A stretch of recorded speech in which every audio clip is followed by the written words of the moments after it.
Bizim hayatımızın en güzel günleri seninle geçib.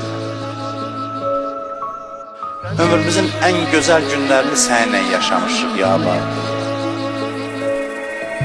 Seninle geçti en güzel ayım ilim. Bir ömrü can Hüseyin Hüseyin dedi dilim.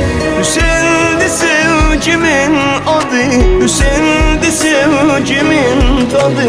Neylerem ahı yadı Hüseyin. Gecemde gündüzümdesən, canımdasan, gözümdesən. Sen benim özümdesən Hüseyin. Sen ey uşaqlığımın Hüseyni, sana göre alem eyni. Atmışam gözden nuri, eynim Zehra, bağının reyhanesi, kalbimin bir tanesi, canımın tek cananesi Hüseyin. Xoş halımıza ki illər keçir, saçımız, saqqalımız ağarır, hələ ki Hüseyin qapısındayıq.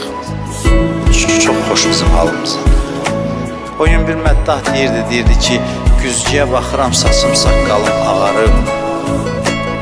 Amma sən uşaqlığımın Hüseynisən və həmin Hüseynsən.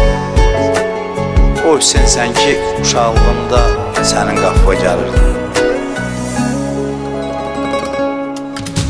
Sen Allah'ı sevenlerin sevdası, dünya denen üzenlerin dünyası. Neylerem özge dünyanı, neylerem özge sevdanı. Ay ruhumun nigahbanı Hüseyin. Özgeler küllüme testi, mənə bu sevda bəsdi.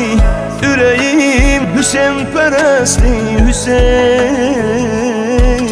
Sen ey uşaqlığımın Hüseyni, sana göre alem eyni. Atmışam gözden nuri, eynim Zehra, bağının reyhanesi, kalbimin bir tanesi, canımın tek cananesi Hüseyin.